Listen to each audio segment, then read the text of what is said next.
Okay, దేవుని వాక్యానికి మనం పోదాం. యోహాను సువార్త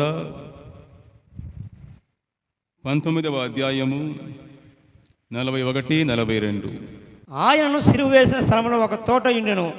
ఆ తోటలో ఎవడును ఎప్పుడును ఉంచబడని క్రొత్త సమాధి ఒకటి ఉండెను. ఆ సమాధి సమీపంలో ఉండిన గనుక ఆ దినము యూదులు సిద్ధపరచు దినమైనందున వారు అందులో యేసును పెట్టిరి. వారు అందులో యేసయ్యను పెట్టేశారు. అనగా యేసుక్రీస్తును సమాధి చేసేశారు. అంతే కదా, యేసయ్యను సమాధి చేసేశారు.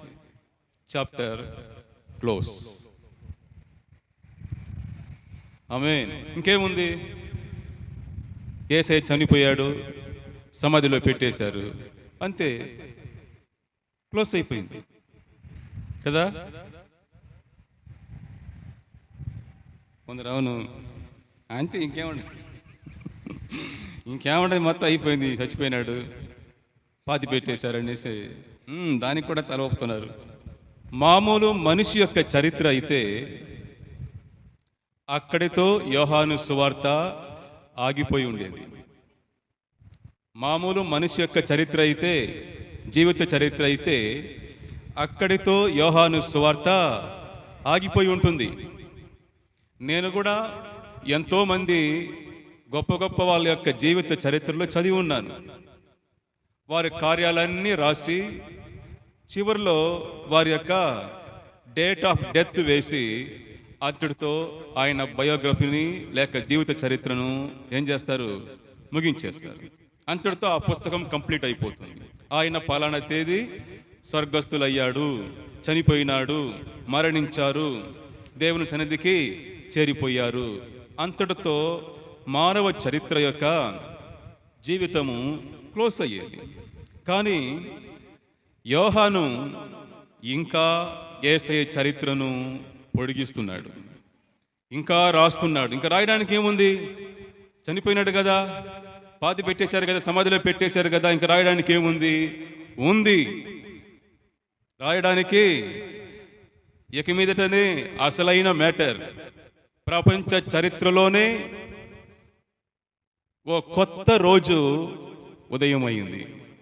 20వ అధ్యాయం 1వ వాక్యం అంటుంది, ఆదివారమున. హల్లెలూయా. ఆదివారమున.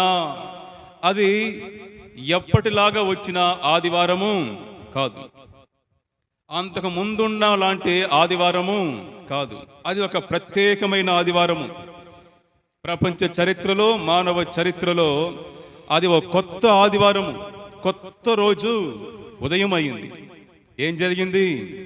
యేసుక్రీస్తు సమాధిని చీల్చుకొని, మరణాన్ని గెలుచుకొని మృత్యుంజయుడిగా పునరుద్ధానుడయ్యాడు.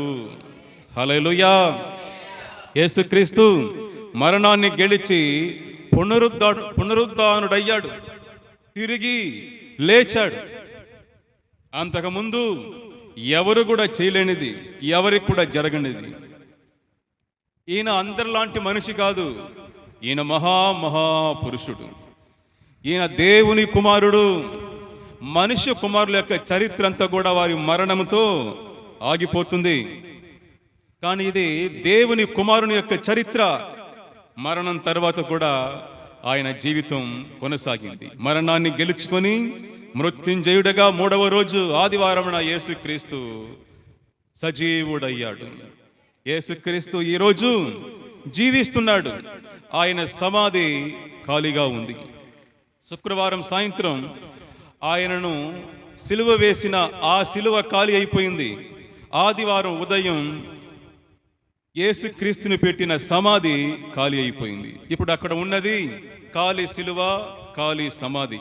ఈ రెండు కూడా దేవుని యొక్క రసీదు. మానవుని యొక్క లేక మానవాళి యొక్క పాప పరిహారము చెల్లించబడింది, అప్పు తీర్చబడింది అనేదానికి దేవుడిచ్చిన రసీదు ఆ ఖాళీ సిలువ, ఖాళీ సమాధి. ఖాళీ సిలువ, ఖాళీ సమాధి దేవుడిచ్చిన రసీదు. దేనికి? పాప పరిహారమంతయు చెల్లించబడింది. ఇంకా ఏ కొరత, ఏ అప్పు ఏ మాత్రం ఇంకా లేదు, అన్ని చెల్లించబడింది. ఆయన శిలువ మరణముతో, ఆయన పునరుద్ధానముతో సమస్తము నెరవేరెను. ఆమేన్. కానీ ఈ సత్యాన్ని, ఈ వాస్తవాన్ని శిష్యులు ఇంకా కూడా నమ్మలేకపోతున్నారు. శిష్యులు ఇంకా కూడా దాన్ని గ్రహించలేకపోతున్నారు.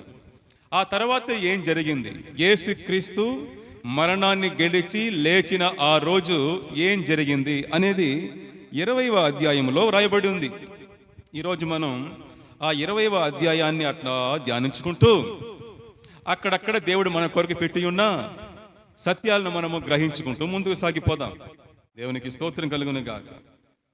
వాక్యం అంటుంది, ఆదివారమున ఇంకను చీకటిగా ఉన్నప్పుడు. వెరీ ఇంపార్టెంట్ వర్డ్ అది. ఆదివారమున ఇంకను చీకటిగా ఉన్నప్పుడు. ఈ మాట గుర్తుపెట్టుకోండి, ఇంకను చీకటి. ఈ మాట చెప్పండి, అందరూ చెప్పండి. ఇంకను చీకటి. ఇంకను చీకటిగా ఉన్నప్పుడు మగ్దలేనే మరియ, ఈమె ఇంకొంతమంది స్త్రీలు, వీళ్ళందరూ కూడా కలిసి యేసుక్రీస్తుకు సుగంధ ద్రవ్యాలు పరిపూర్ణంగా రాయాలని ఏం చేశారు? ముందు రోజునే, ఆయన్ని సమాధి చేసిన ఆ రోజునే ఏం చేశారంటే వాళ్ళన్నీ తీసి పెట్టుకున్నారు. ఆదివారం ఇంకను చీకటిగా ఉన్నప్పుడు మగ్దలేనే మరియా వచ్చి సమాధి వద్దకు చూచింది. అప్పుడు చూస్తే సమాధిలో యేసు ప్రభు లేదు. రాయి దొర్లించబడి ఉన్నది. వాళ్ళు సీల్ చేసి పెట్టారు కదా ముందు, సమాధి ముందు రాయి ద్వారానికి. ఆ రాయి తీసివేయబడి ఉంది. ఇంపై లోపల చూసింది యేసుక్రీస్తు, ఆయన బాడీ లేదు అక్కడ. యేసుక్రీస్తు యొక్క శరీరము అక్కడ లేదు. భయపడిపోయింది. ఆమె మనస్సు గందరగోళంతో నిండిపోయింది. వాక్యం అంటుంది, ఆమె పరిగెత్తుకొని పేతురు నద్దకు వచ్చి, పేతురు యోహాను నద్దకు వచ్చి ఇలా అంటుంది, పేతురు గారు, ప్రభువును సమాధిలో నుండి ఎత్తుకొని పోయిరి, ఆయన ఎక్కడ ఉంచిరో ఎరగమని చెప్పాను. యేసుక్రీస్తును ఎవరో సమాధి దొంగలు ఎత్తుకొని వెళ్ళిపోయినారు. ఆ రోజుల్లో సమాధులు దొంగిలించేవారు. ఎందుకంటే సమాధుల్లో ఇప్పుడు మనలాగా భూమి మట్టి తవ్వి భూమిలో పాతి పెట్టే అలవాటు కాదు వాళ్ళది. బండల్లో, రాతి కొండల్లో వాళ్ళు ఏం చేస్తారు, అట్నే సమాధిని తొలిపించుకుంటారు. అందులోపల పెట్టేసి ముందు రాయి పెట్టేస్తారు మూతగా. వీళ్ళే దొంగలు ఏం చేస్తారంటే, ఈ పాతి పెట్టి విషయంలో, సమాధి చేసే సమయంలో వాళ్ళకి ఇష్టమైన వస్తువులు, ఈ బంగారు అది ఇది లోపల పెట్టేస్తారు. ఎందుకంటే వాళ్ళ యొక్క ఆలోచన ఏమిటంటే, ఆ ఆత్మ అక్కడనే తిరుగుతూ ఉంటుంది, దానికి ఇష్టమైనప్పుడు తినని చెప్పేసి ఏం చేస్తారంటే దానికి ఇష్టమైనంత లోపల పెట్టేస్తారు. దాన్ని ఏం చేస్తారంటే ఈ సమాధి దొంగలు, గ్రేవ్ రాబర్స్ అంటారు వాళ్ళని, వీళ్ళు ఏం చేస్తారు, వాటిని పోయేసి దోచుకునేస్తారు. సో ఆ విధంగా ఆమె అనుకునిందంటే, ఎవరో యేసుక్రీస్తు యొక్క బాడీని ఎత్తుకొని వెళ్ళిపోయినారు అని అంటా ఉంది. వెంటనే పేతురు, యోహాను వీరిద్దరు కూడా పరిగెత్తుకుని వచ్చి లోపలికి పోయి చూశారు. చూస్తే అక్కడ యేసు ప్రభు యొక్క బట్టలు అట్నే ఉంది. ఆయన యొక్క తల రుమాలు మాత్రము సపరేట్గా నీట్గా చుట్టబడి ఉంది. అదే సాక్ష్యం వాళ్ళకి. ఏమని? యేసు ప్రభువు మరణము నుండి తిరిగి లేచాడు అనే దానికి అదే సాక్ష్యము. ఎందుకంటే దొంగలు ఆ విధంగా ఏం చేయరు, బట్టల్ని నీట్గా పెట్టరు, చుట్టి ఒక స్థానంలో సరిగ్గా పెట్టి ఉండరు. వాళ్ళు డ్రెస్ అంతా ఏం చేస్తారు, కట్ చేసి చింపేసి దోచుకుని వెళ్ళిపోతారు. కానీ ఇక్కడ అన్ని కూడా నీట్గా సర్ది పెట్టబడి ఉంది. అదే వారికి ఒక ఆనవాలు, ఓ యేసుక్రీస్తు దొంగిలించబడలేదు, ఆయన బాడీ దొంగతనానికి గురవ్వలేదు, సంథింగ్ ఏదో జరిగింది అనగానే వారికి యేసు ప్రభు చెప్పిన మాటలు గుర్తునుండాల్సింది, జ్ఞాపకానికి వచ్చి ఉండాల్సింది. యేసు చెప్పాడు, నేను 3వ రోజు తిరిగి లేస్తానని చెప్పినాడు. కానీ బైబిల్ అంటుంది అక్కడ 9వ వాక్యములో, ఆయన మృతులలో నుండి లేచుట అగత్యమను లేఖనము వారింకను గ్రహింపరై. ఆయన ఇచ్చిన లేఖనాలు, ఆయన చెప్పిన మాటలు, ఇది ఏది కూడా వారికి ఇంకా సరిగ్గా అర్థం కాలేదు. ఎందుకు వారికి అర్థం కాలేదు? వారు చూసేసి అంతటా శిష్యులు తిరిగి తమ వారి వద్దకు వెళ్ళిపోయారు. సో వారు చూసేసి గందరగోళంతో, కన్ఫ్యూజ్తో, ఏమైందో తెలియని పరిస్థితిలో, అయోమయ పరిస్థితిలో వారి ఇంటికి వెళ్ళిపోయినారు. వారికి ఇంకా యేసు ప్రభు చెప్పిన మాటలను కానీ లేక పాత నిబంధనలో ఉన్న లేఖనాలు చెప్పే పునరుద్ధానాన్ని గురించిన సత్యాలు కానీ వారికి ఇంకా అర్థం కాలేదు. ఎందుకు వారికి అర్థం కాలేదు? ఎందుకంటే ఆదివారమున ఇంకా చీకటిగా ఉన్నప్పుడు. అర్థం ఏమిటి? వారు ఇంకా ఆదివారమున ఇంకా చీకటిలోనే ఉన్నారు. వాళ్ళు ఆదివారం గొప్ప వెలుగు వచ్చేసింది. ఆమేన్. ఆదివారం నీతి సూర్యుడు ఉదయించేశాడు. వారు ఇప్పుడుంటున్న ఆదివారం మామూలు ఆదివారం కాదు, సాధారణ ఆదివారం కాదు. అది ప్రపంచ చరిత్రలో ఓ కొత్త ఆదివారం. కానీ వారింకా ఆదివారమున ఇంకనూ చీకటిలోనే ఉన్నారు. ఈ మాట గమనించండి, వారు ఇంకనూ చీకటిలోనే ఉన్నారు. ఆదివారం యొక్క కొత్త వెలుగులోనికి వారు ఇంకా రాలేదు. వారు ఇంకనూ ఆదివారమున వారు ఇంకనూ చీకటిలోనే ఉన్నారు. చీకట్లో ఉన్న వారికి, ఇంకనూ చీకట్లో ఉన్న వారికి ఏది అర్థం కాదు. దేవుని వాక్యాలు అర్థం కాదు, లేఖనాలు అర్థం కాదు, పాస్టర్ చెప్పేది అర్థం కాదు, ఏది అర్థం కాదు. ఎందుకంటే వారు ఇంకా చీకటిలోనే ఉన్నారు. ఇంకనూ చీకటిలో ఉన్న వారికి లేఖనాలు అర్థం కాదు. ప్రియ సోదరుడా, సోదరి, ఆదివారం యొక్క పునరుద్ధానపు వెలుగులోనికి నువ్వు వచ్చి ఉన్నావా, లేక ఆదివారమున ఇంకనూ చీకటిలోనే ఉన్నావా?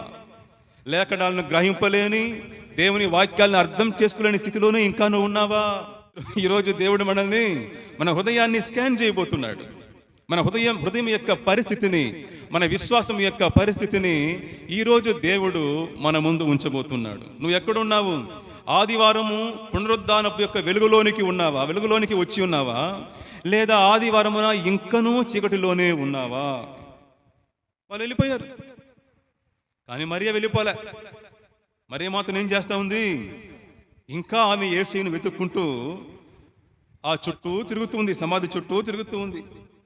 వాక్యం అంటుంది, అయితే మరియ సమాధి బయట నిలిచి ఏడ్చుచుండెను.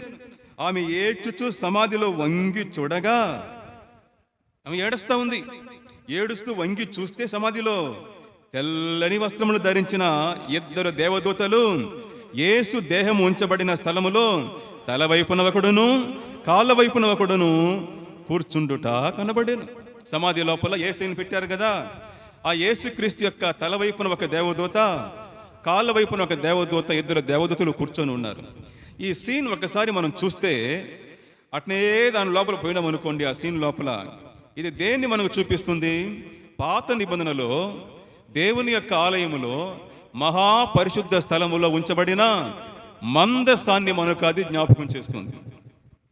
ఆ మందసంలో ఏముంది? దేవుని 10 ఆజ్ఞలు కలిగిన 2 పలకలు ఉంది. అది బంగారంతో పొదగబడిన ఒక పెట్టె, ఒడంబడిక పెట్టె. ఆ పెట్టె యొక్క మూతను ఏమంటారు?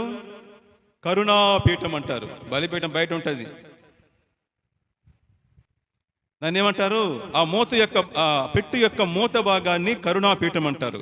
ఆ కరుణాపీఠం మీద 2 కేరుబులు ఒకరికొకరు ఎదురుగా ఉన్నట్టుగా రెక్కల చాపబడిన 2 దేవదూతల యొక్క స్వరూపాలు ఉంటుంది.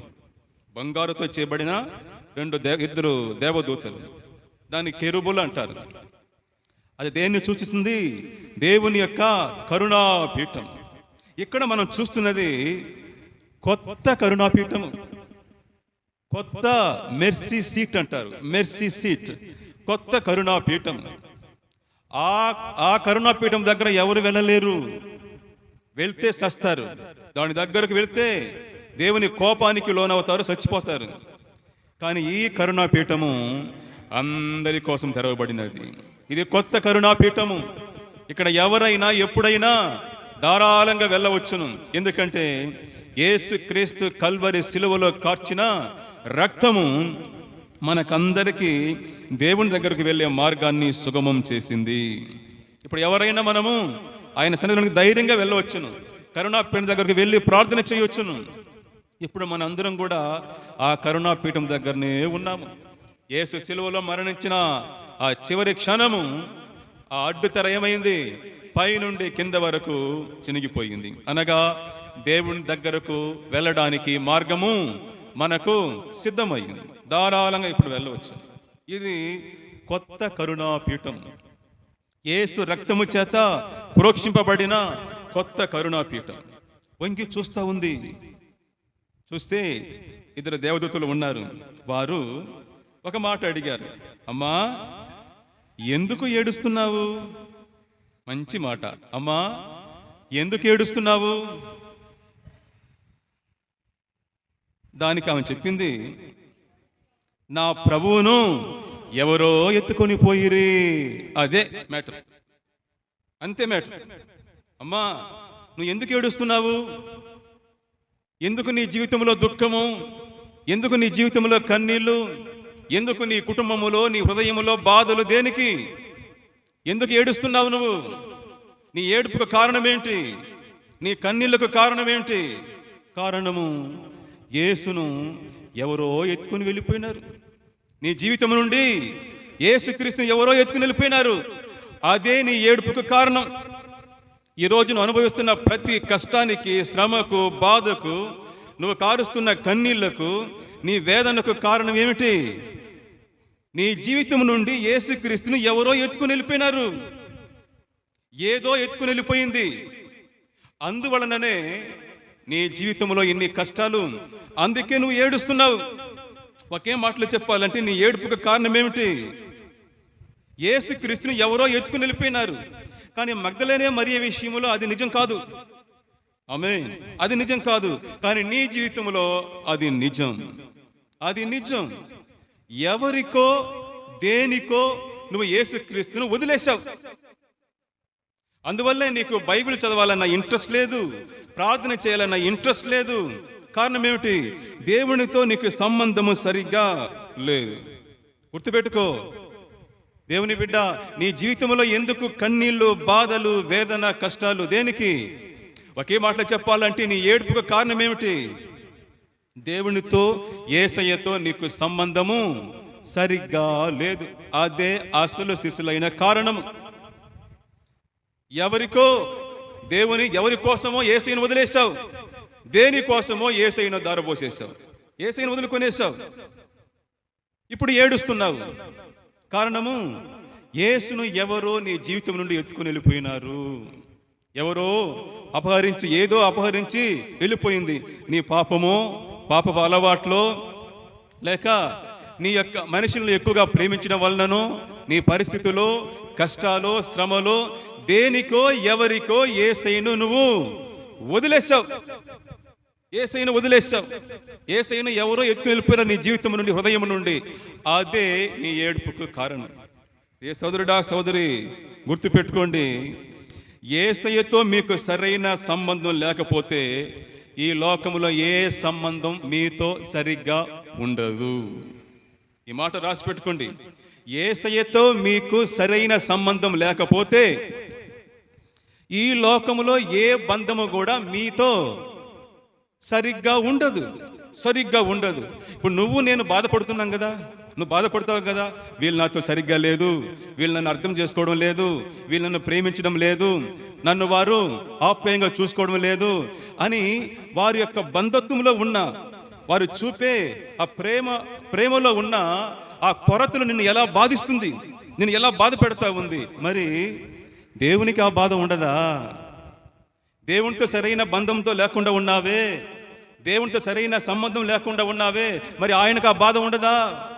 నా బిడ్డ నాతో సరిగా మాట్లాడినంటదే, నా బిడ్డ నన్ను ప్రేమించినంటదే, నా మీద నా బిడ్డకు ప్రేమ లేదే, పర్సనల్ రిలేషన్షిప్ లేదే అని దేవునికి ఎంత బాధేస్తుంది.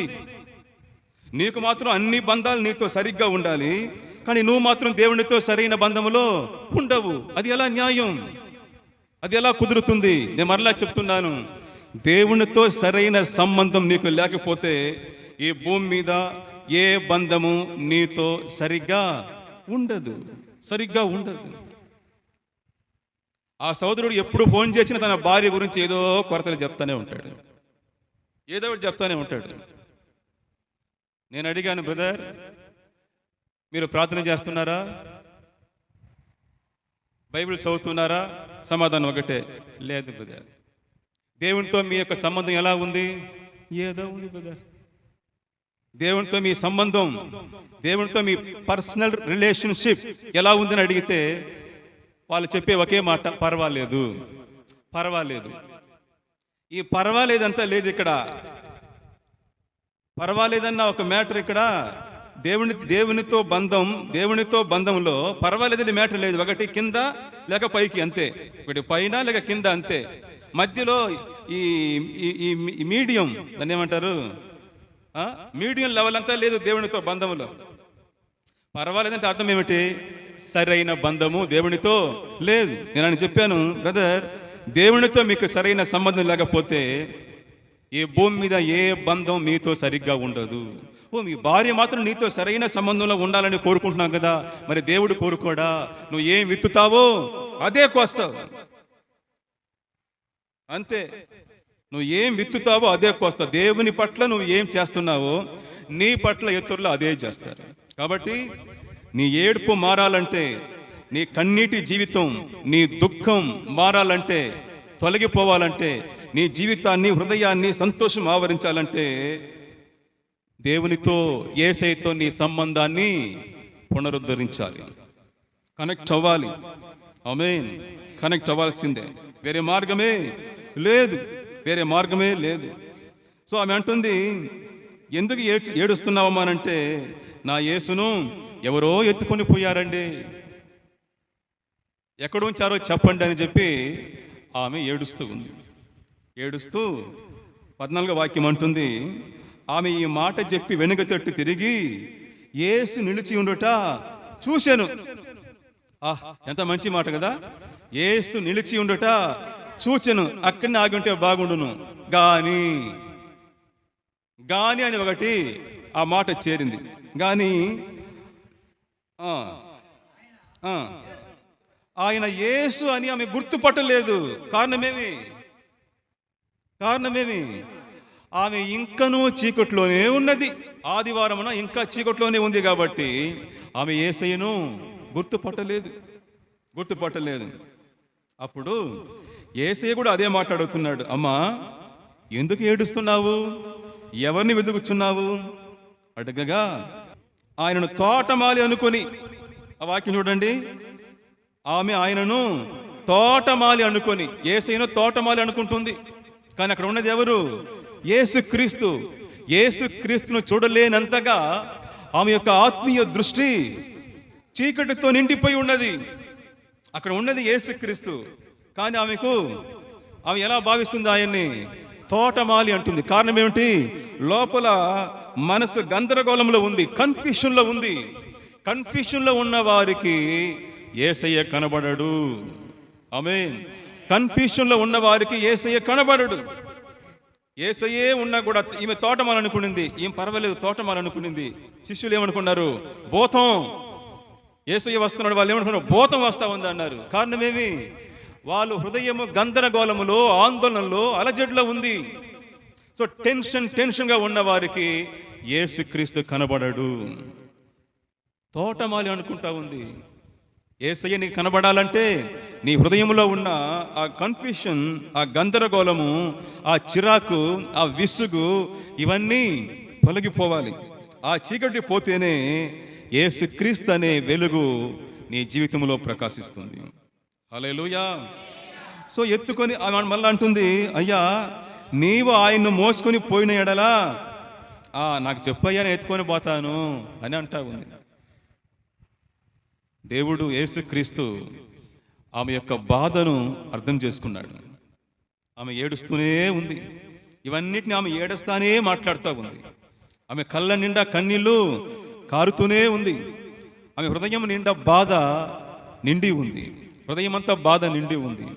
ఇప్పుడు ఆమె జీవితంలో ఆదివారపు వెలుగు, పునరుద్ధానపు వెలుగు ప్రకాశించబోతుంది.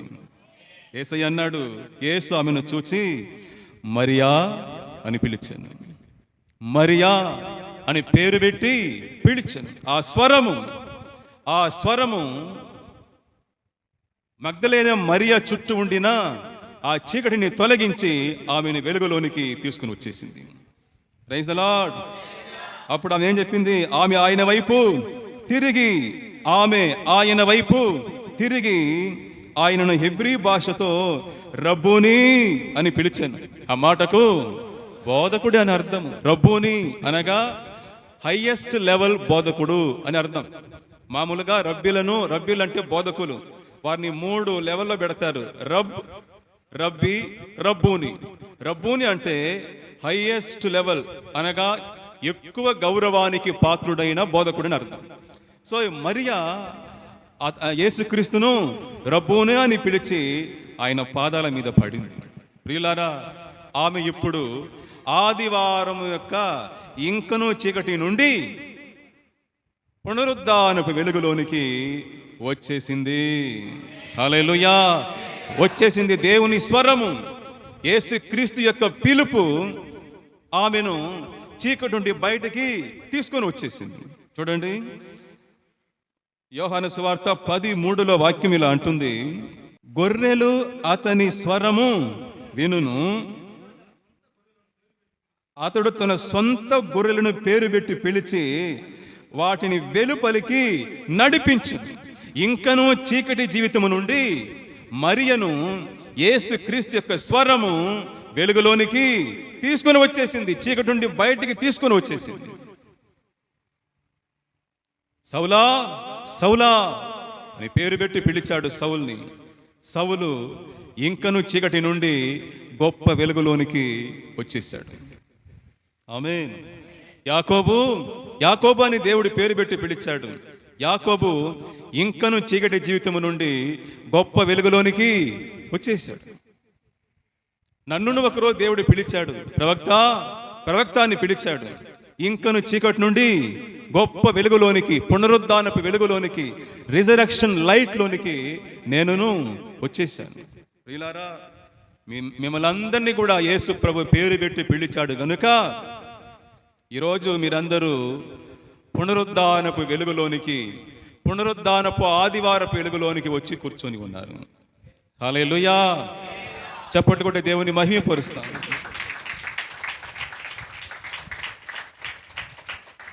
సో ఆయన స్వరమే మరియను, మగ్దలేనే మరియను ఆదివారపు ఇంకను చీకటి జీవితము నుండి పునరుద్ధానపు ఆదివారపు వెలుగులోనికి తీసుకొని వచ్చింది. Praise God. వాక్యం అంటుంది, 18వ వాక్యము, మగ్దలేనే మరియ వచ్చి నేను ప్రభువును చూచితిని అని శిష్యులకందరికీ చెప్పింది. ఎంతో గొప్ప విషయం అండి, ఎంతో సంతోషం. మహిమాన్వితుడైన యేసుక్రీస్తుని, మరణాన్ని గెలిచి మహిమ స్వరూపంలో ఉన్న యేసుక్రీస్తుని మొట్టమొదట చూచింది ఎవరు? మగ్దలేనే మరియ. చూడండి వాక్యము, మార్కు సువార్త 16:9 ఇలా అంటుంది, ఆదివారము తెల్లవారినప్పుడు మగ్దలేనే మరియకు మొదట కనిపించాడు. ఆదివారము తెల్లవారినప్పుడు. ఇప్పుడు మరియ జీవితంలో, మగ్దలేనే మరియ జీవితంలో ఆదివారము తెల్లారిపోయింది. హల్లెలూయా! అంతకుముందు ఆమె ఆదివారమున ఇంకను చీకట్లో ఉండింది. కానీ యేసు ప్రభు ఎప్పుడు దర్శనమిచ్చి ఆమెను పేరు పెట్టి పిలిచాడో ఇప్పుడు ఆమె యొక్క జీవితంలో ఆదివారము తెల్లవారిపోయింది. మీ జీవితంలో ఆదివారం తెల్లవారిపోయిందా? ఇంకా మీరు ఆదివారం యొక్క చీకట్లోనే ఉన్నారా? మీ హృదయం ఎలా ఉంది? మరియ దుఃఖము సంతోషమాయను, మరియ దుఃఖము సంతోషమాయను. దుఃఖము నుండి మరియ సంతోషములోనికి వచ్చేసింది. కారణము, ఆమె ఆదివారపు ఇంకను చీకటి నుండి ఆదివారము తెల్లవారిలోనికి వచ్చేసింది. Praise the lord. సో పునరుద్ధానపు ఆదివారం యొక్క వెలుగులోనికి మరియ వచ్చేసింది కాబట్టి ఆమె దుఃఖం ఇప్పుడు సంతోషం అయ్యింది. ఆమె ఎంతో సంతోషముతో నేను ప్రభువును చూచాను అని చెప్పి వెళ్ళి శిష్యులకు అందరికీ ప్రకటించింది. సో మొదటి పునరుద్ధానపు సువార్తను ప్రకటించింది ఒక స్త్రీ. ఆ స్త్రీ పేరు మగ్దలేనే మరియ. హల్లెలూయా! అది ఆమెకి ఎంతో సంతోషం కదా. ఆమేన్. ప్రపంచ చరిత్రలో కొత్త రోజు ఉదయం అయింది. ఆ కొత్త రోజు ఉదయపు సువార్తను మొట్టమొదటిగా ప్రకటించింది ఒక స్త్రీ. ఆ స్త్రీ పేరు మగ్దలేనే మరియ. సర్వలోకనాథుడు, ఆమేన్, సర్వ సృష్టికర్త, మరణాన్ని గెలిచి మహిమ స్వరూపంలో ఉన్న యేసయ్యను చూచినప్పుడు ఆమెకి ఎంత సంతోషం, ఎంత ఆనందం అని ఉంటుంది. దేవుడు ఆ గొప్ప ధన్యతను మగ్దలేనే మరికి ఇచ్చాడు. ఎందుకు మొట్టమొదటి దర్శనం ఆమెకు దొరికింది? దేవుడు ఎందుకు ఆమెకి ఇచ్చాడు? ఎందుకు ఇచ్చాడు? ఆమె యేసయ్యను శ్రద్ధగా వెతికింది. వాళ్ళందరూ వచ్చారు. ఎవరు పీటరు, జాన్ వచ్చారు, పేతురు, యోహాను వచ్చారు, చూశారు, యేసయ్య కనిపించలేదు, ఇంటికి వెళ్ళిపోయినారు. కానీ వాక్యం అంటుంది, అయితే మరియా, ఆమేన్, అయితే మరియా యేసయ్యను చూచేంత వరకు ఆయన వెతుకుతూనే ఉండింది. ప్రేమ ఆమె హృదయములో దేవుని పట్ల, యేసయ్య పట్ల ఆమెకి అంత ప్రేమ. ఆమె హృదయంలో యేసయ్య పట్ల ప్రేమ పొంగి పొర్లుతుంది. చచ్చిపోయినాడు కదా, ఇంకేముండదు అనేసి ఇంటికి పోకుండా ఆయన బాడీకి చేయవలసిన, ఆయన దేహానికి చేయవలసిన ఆ పునాది సంస్కారాలు సరిగ్గా చెయ్యాలని చెప్పి ఆమె తప్పిస్తూ ఉంది. పెందలక్కడనే లేచి వచ్చేసింది. ఇంకా చీకటి ఉండగానే లేచి వచ్చేసింది. యేసయ్య కనిపించకపోయేసరికి వెతుకుతూ ఉంది, ఏడుస్తూ ఉంది. ఇవన్నీ ఏం చూపిస్తూ ఉంది? యేసయ్య అంటే ఆమెకు అంత ప్రేమ. ఆమేన్. యేసయ్య మీద ఆమెకు అంత ప్రేమ, అందుకే శ్రద్ధగా వెతికింది. వాక్యం అంటుంది సామెతలు 8:17లో, నన్ను ప్రేమించు వారిని నేను ప్రేమించుచున్నాను. ఆమె నన్ను జాగ్రత్తగా వెతుకువారు నన్ను కనుగొంటారు. ఆమె జాగ్రత్తగా వెతికింది, శ్రద్ధగా వెతికింది. కారణం ఏమిటి? ప్రేమ, ఆయన మీద ప్రేమ, అందుకే వెతికింది. అడుగుడి ఇయ్యబడును, తట్టుడి తీయబడును, వెతుకుడి దొరుకును. అడుగుతూ ఉండాలి, తట్టుతూ ఉండాలి, వెతుకుతూ ఉండాలి. శ్రద్ధగా వెతికితే, జాగ్రత్తగా వెతికితే యేసయ్యను చూడగలం. పునరుద్ధానుడైన యేసయ్యను చూస్తే తప్ప నీ జీవితంలోనికి సంతోషము రాదు, నీ కన్నీళ్లు తుడవబడవు. ఆమేన్. నీ చీకటి ప్రపంచానికి వెలుగు యేసు మాత్రమే. నేను రాసి పెట్టుకోండి, నీ చీకటి ప్రపంచానికి వెలుగు యేసు మాత్రమే. నీ దుఃఖ జీవితానికి సంతోషము యేసు మాత్రమే. వేరే మార్గమే లేదు. బ్రదర్, సిస్టర్, మరణాన్ని గెలిచి లేచిన, లేక పునరుద్ధరణ యేసయ్యను మీరు చూశారా? నేను చూశాను కాబట్టి నా సంతోషాన్ని ఎవరు కూడా డిస్టర్బ్ చేయలేరు, నా ఆనందాన్ని ఎవరు కూడా డిస్టర్బ్ చేయలేరు. ఎందుకంటే నా ఆనందం యేసయ్యతో ముడివేయబడింది, ఆయన బంధముతో అది పెనవేయబడింది. కాబట్టి నా సంతోషాన్ని ఎవరు ఏది పాడు చేయలేరు. సో మొట్టమొదటి పునరుద్ధానపు సువార్తను మోసుకుని వెళ్ళింది ఒక స్త్రీ.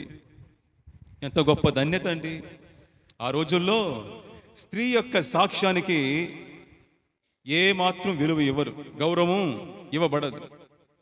రబ్బీలు అంటారు, యూదా మత బోధకులు అంటారు, ఒక స్త్రీ ద్వారా ధర్మశాస్త్రాన్ని వినడం కంటే ఆ ధర్మశాస్త్రాన్ని కాల్చేయడం మేలు అంటారు వాళ్ళు. ఒక స్త్రీ ద్వారా ధర్మశాస్త్రాన్ని వినడం కంటే ఆ ధర్మశాస్త్ర పుస్తకాన్ని కాల్చేయడం మేలు. అంటే స్త్రీని వారు అంత తక్కువగా చూస్తారు. ప్రాముఖ్యమైన విషయాల్లో స్త్రీలకు గౌరవము ఇవ్వబడలేదు. సో ఒక స్త్రీ యొక్క సాక్ష్యానికి ఆ రోజుల్లో విలువ లేదు.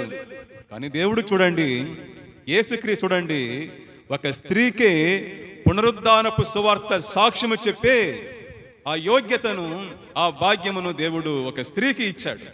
ఆయన దృష్టిలో మగ అని, పురుషుడని, స్త్రీ అని లేదు. తనను యథార్థంగా ప్రేమించే వారు ఎవరినైనా ఆయన దర్శిస్తాడు. ఆయన ఎన్నిక లేని వారిని, తృణీకరింపబడిన వారిని తన సేవ కొరకు, మహిమ కొరకు వాడుకునే దేవుడు ఆయన. Praise the lord. ఆ రోజుల్లో మత బోధకులందరూ కూడా స్త్రీలను తక్కువగా చూసేవారు. కానీ యేసుక్రీస్తు ఆ స్త్రీకే మొదటి దర్శనం ఇచ్చాడు. ఆ స్త్రీ ద్వారానే మొదటి సువార్త ప్రకటింపజేశాడు. స్త్రీలారా, మీరందరూ గర్వించదగిన విషయం ఇది. మీ విలువను, మీ గౌరవాన్ని సమాజంలో దేవుడు చాలా గొప్ప స్థాయికి తీసుకుని వెళ్ళాడు యేసు ప్రభు. ఒకసారి మీరు మాత్రం యేసుకి చప్పట్లు కొట్టండి చూద్దాం. ఆమేన్. మీ విలువను, మీ గౌరవాన్ని ఆ స్థాయికి పెంచాడు యేసయ్య. మొదటి పునరుద్ధానపు దర్శనం, మొదటి పునరుద్ధానపు సాక్షి ఎవరు? ఒక స్త్రీ, మగ్దలేని మరియా. కథ అంతటితో ఆగిపోలేదు. ఆదివారం సాయంకాలమున 10 మంది శిష్యులు యూదులకు భయపడి తాము కూడియున్న ఇంటి తలుపులు మూసుకొని ఉండగా, యేసయ్య శిష్యులు 10 మంది ఏం చేశారు? 12 మందిలో ఒకడు అవుట్, ఇంకొకడు అక్కడ లేదు, తోమా అక్కడ లేదు, 10 మంది లోపల ఉన్నారు. వీళ్ళు ఏం చేస్తున్నారు? భయపడి, యూదులకు భయపడి, ఇంకా ఆయన అరెస్ట్ చేసి చంపేసినారే, మనల్ని ఏం చేస్తారు అనే ఒక భయముతో. ఎందుకు వారికి భయము? ఎందుకు వారికి భయము? ఇంకనూ చీకట్లో ఉన్నారు వాళ్ళు. అమ్మా అయ్యా, ఇంకనూ చీకట్లో ఉన్నవారు ఎప్పుడు భయంతోనే బతుకుతూ ఉంటారు. యేసయ్య లేచేశాడు, తిరిగి వచ్చేశాడు, సజీవుడుగా ఉన్నాడు. అయినా వారు ప్రతి దానికి భయపడుతూనే ఉంటారు. కష్టం వచ్చినా, అవసరాలు వచ్చినా, శ్రమలు వచ్చినా, శోధన వచ్చినా భయపడిపోతారు. కారణమేమి? వారు ఇంకనూ చీకట్లోనే ఉన్నారు. పునరుద్ధానపు ఆదివారంలోనికి వారు ఇంకా రాలేదు. రిజరక్షన్ సండేలోనికి వారు ఇంకా రాలేదు. వారు ఇంకా ఆర్డినరీ సండేలోనే ఉన్నారు. వారు ఇంకనూ చీకట్లోనే ఉన్నారు. సో ఈ శిష్యులు యూదులకు భయపడి తలుపు వేసుకొని ఒక ఇంట్లో దాగి ఉన్నారు. మన సొంత భయం, ఏ క్షణం ఏం జరుగుతుందో అని. కానీ ఇప్పుడు యేసు క్రీస్తు వారిని భయం నుండి, పిరికితనం నుండి బయటకు తీసుకొని రాబోతున్నాడు. హల్లెలూయా. ఇంతకుముందు దుఃఖంతో ఉండిన ఒక స్త్రీని ఏం చేశాడు? మరియను సంతోషంలోనికి తీసుకొని వచ్చాడు. ఇప్పుడు భయంతో నలిగిపోతున్న శిష్యులను ఆయన ధైర్యంలోనికి తీసుకుని రాబోతున్నాడు. సో తలుపు మూసుకొని ఉండగా తలుపు వేయబడిన ఇంట్లోనికి యేసు వచ్చి మధ్య అట్నే నిలిచాడు. ఎట్లా ఉంటుంది కదా, మనం ఊరికే చదివేస్తున్నాం దాన్ని. వారందరూ అట్నే భయంతో, ఏ క్షణం ఏం జరుగుతుందో, ఎవరు వచ్చి అరెస్ట్ చేస్తారో, చంపేస్తారో అనే భయంతో ఉన్నప్పుడు తలుపు వేసి ఉన్నారు. కానీ యేసు ప్రభు లోపలికి వెళ్ళి, తలుపు మూయబడిన ఇంట్లోనికి వెళ్ళి వాళ్ళ మధ్య నిలిచి ఒక మాట అన్నాడు, మీకు సమాధానం కలుగునుగాక. హల్లెలూయా. మీకు సమాధానం కలుగునుగాక. సమాధానం, వెరీ ఇంపార్టెంట్ వర్డ్, సమాధానం కలుగునుగాక. అనగా, అయ్యా మీ సమాధానానికి చేయవలసిన వాటన్నిటిని నేను చేసి ముగించేసి వచ్చున్నాను. ఆమేన్. దేవునితో సమాధానం ఇది హృదయంలో ఉండే సమాధానం కాదు, దేవునితో సమాధానం. దేవునితో మన సమాధానం అయితేనే హృదయంలో ఉన్న భయం పోతుంది. ఆమేన్. దేవునితో సమాధానం. పాపం ఏం చేసిందంటే దేవునికి మనకు మధ్య గొడవ పెట్టింది. దేవునికి మనకు మధ్య యుద్ధాన్ని ప్రకటించింది. ఏది? మనం చేసిన పాపము. కానీ యేసుక్రీస్తు సిలువలో మరణించి రక్తము కార్చి దేవునికి మనకు మధ్య సఖ్యతను, సమాధానాన్ని ఏర్పరిచాడు. ఇది సమాధాన సువార్త. ఇదేం సువార్త? సమాధాన సువార్త. దేవునికి మనకు మధ్య అడ్డుగోడగా ఉండిన, శత్రుత్వాన్ని కలుగజేసిన పాపాన్ని యేసు తొలగించి దేవునితో తన రక్తము ద్వారా మనకు సంధిని కుదిర్చాడు. ఇప్పుడు మనం దేవునితో సమాధాన పడ్డాం. దేవునికి మనకు మధ్య ఇప్పుడు ఏ గొడవ లేదు, ఏ గొడవ లేదు. సమాధానం కలుగునుగాక అని చెప్పి ఏం చేశాడు ఆయన? అలాగే చెప్పి వారికి తన చేతులను ప్రక్కను చూపగా శిష్యులు ప్రభువును చూచి సంతోషించారు. ఆమేన్. వాళ్ళు చూపించాడు, చూడండి రే, నా చేతులు చూడండిరా, నేనేరా, నేనేమి యేసు ప్రభువుని. వారికి ఇంకా నమ్మకం కుదరలే. ఎందుకంటే అలాంటి సంఘటన ఇంతవరకు చరిత్రలో వారు చూడలేదు. యేసయ్యకు వారి బాధ తెలుసు, వారి యొక్క బలహీనత తెలుసు, పరిస్థితి తెలుసు. అందుకే ఆయన ప్రతి ఒక్కరికి తన దర్శనం ఇచ్చి వారిని ఏం చేస్తున్నాడు? బలపరుస్తున్నాడు. ఆయన పునరుద్ధానపు దర్శనముతో వారి హృదయములో ఉన్న భయాన్ని తొలగిస్తున్నాడు, దుఃఖాన్ని తొలగిస్తున్నాడు. సో యేసు ప్రభు వారికి తనను తాను సజీవునిగా కనబరుచుకున్నాడు. వారందరూ ప్రభువును చూసి సంతోషించిరి. ప్రభువును చూస్తే సంతోషమే, అంతే. ఒకే మాట, ప్రభువును చూస్తే నీ జీవితంలో ప్రభువును చూసేస్తే అమ్మా అయ్యా సంతోషమే నీకు. నీకు సంతోషం కావాలంటే నువ్వు వారిని వీరిని చూడొద్దు. వారు నన్ను చూడలేదే, వీరు నన్ను చూడలేదే అనేసి బాధపడకు. వారు వీరు చూపులంతా నీకు సంతోషాన్ని కలిగించదు. ప్రభువును చూడు, పునరుద్ధానుడైన యేసయ్యను చూడు, మరణాన్ని గెలిచి లేచిన యేసయ్యను చూడు. నీ జీవితంలోనికి సంతోషం ప్రవేశిస్తుంది. నీ జీవితంలోనికి సంతోషం ప్రవేశిస్తుంది. ప్రభువును చూశారా? ప్రభువును చూశారా? నీ హృదయం గందరగోళముతో, ఏడ్పుతో, చిరాకుతో, విసుగుతో ఉండదనుకోండి, దట్ ఈస్ ఎవిడెన్స్ మీరు ప్రభువును ఇంకా చూడలేదు. ప్రభువును చూడలేదు. మీరు ప్రభువును చూచిన వారు ఎల్లప్పుడూ సంతోషంగా ఉంటారు. ఇప్పుడు వారి యొక్క పరిస్థితి ఏమైనా మారిపోయిందా? యూదులందరూ చచ్చిపోయినారా? యూదులకు వారు భయపడ్డారు కదా, యూదులకు వారు భయపడ్డారు. ఇప్పుడు వారికి ధైర్యం వచ్చేసింది, సంతోషం వచ్చేసింది. అంటే ఏం అర్థము? యూదులను చచ్చిపోయినారా? లేదు, వాళ్ళు అట్నే ఉన్నారు. యూదులు అట్నే ఉన్నారు, తలుపు అట్నే మూయబడి ఉంది. కానీ హృదయంలో సంతోషం వచ్చేసింది. ఎలా? ప్రభువును చూశారు. హల్లెలూయా! ప్రభువును చూశారు. ప్రభువును చూస్తే సంతోషం. నీ పరిస్థితులు అలాగే ఉన్నప్పటికీ ప్రభువును చూడు, నీ హృదయము సంతోషంతో నిండిపోతుంది. బ్రదర్, ప్రభువును చూడండి, యేసయ్యను చూడండి. హృదయ శుద్ధి గలవారు ధన్యులు. హృదయ శుద్ధి గలవారు ధన్యులు. ఎవిడెన్స్ ఏమిటి? వారు దేవుని చూచెదరు. హల్లెలూయా! ఎవరి హృదయం అయితే పరిశుద్ధంగా ఉందో వారికి దేవుడు కనబడుతాడు, యేసయ్య కనబడుతాడు. నేను ఎన్నోసార్లు ఆయన చూస్తున్నాను. హృదయ శుద్ధి గలవారు ధన్యులు అనగా ఏమిటి అర్థము? హృదయము పరిశుద్ధంగా ఉన్నవారు సంతోషంగా ఉంటారు. కారణం ఏమిటంటే వారు దేవుని చూస్తారు. వాడుక భాష బైబిల్ బాగా ఉంటుంది. హృదయ శుద్ధి గలవారు దేవుని చూస్తారు కాబట్టి వారు సంతోషంగా ఉంటారు. అది సరైన అనువాదం. హృదయ శుద్ధి గలవారు దేవుణ్ణే చూస్తారు. ప్రతి విషయంలో, ప్రతి పరిస్థితుల్లో దేవుణ్ణే చూస్తారు కాబట్టి వారు ఎల్లప్పుడూ సంతోషంగా ఉంటారు. వారి సంతోషాన్ని ఎవరు కూడా పాడు చేయలేరు. ఎందుకంటే వారు ప్రతి దాంట్లో యేసయ్యను చూసేస్తారు, ప్రతి విషయంలో దేవుని చూసేస్తారు. వాళ్ళని అవమానపరిచాడు, యేసయ్యను చూడు, యేసయ్య అవమానపడ్డాడు. పోరా పోరా పోరా అంతే. వాళ్ళని తిట్టారు, వెంటనే వీళ్ళు యేసయ్యను చూస్తారు. యేసయ్యనే తిట్టారు, మనం తిట్టరా? పో పో అంతే. నన్ను కొట్టేసినారే, వెంటనే యేసయ్యను చూస్తారు. యేసయ్యనే కొట్టారా, నన్ను కొట్టరా? పో. నన్ను ఎవరు అర్థం చేసుకోలేదు, యేసయ్యను చూడు. యేసయ్యను కూడా ఎవరు అర్థం చేసుకోలేదు. యేసయ్యకే ఆ గతి వచ్చింది, నాకు రాదా?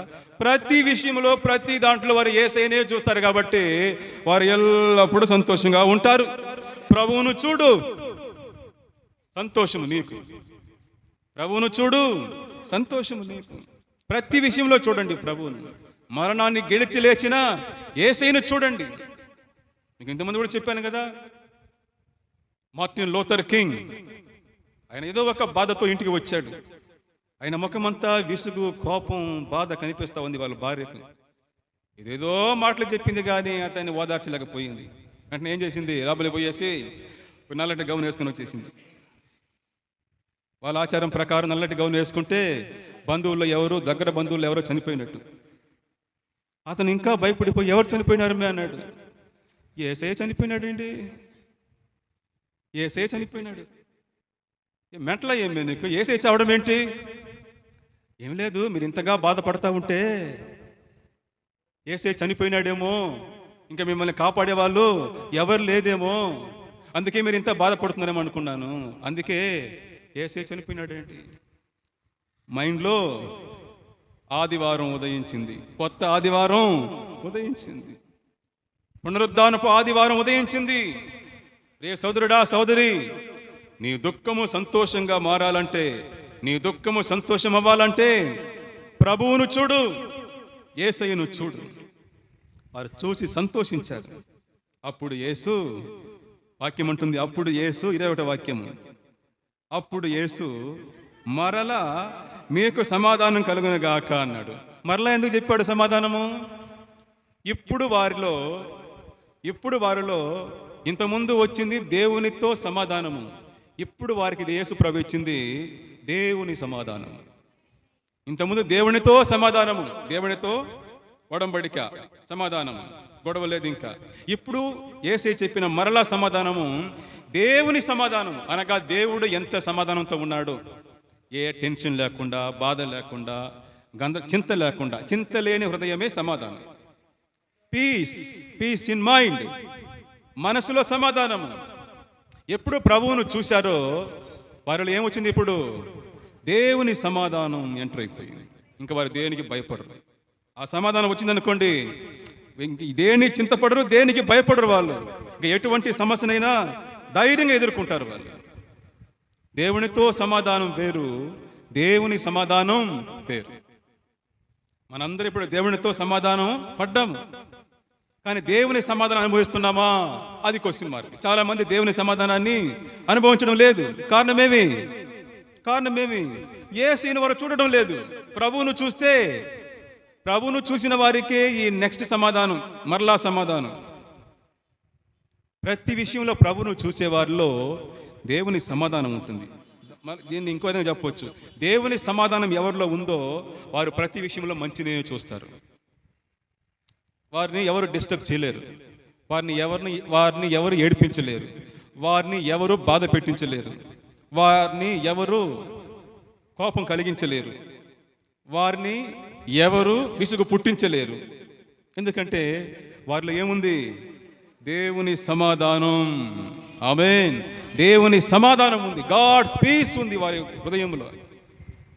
కాబట్టి ఈ పీస్ కానీ వస్తే ఈ గుండె పీస్ అవ్వదు.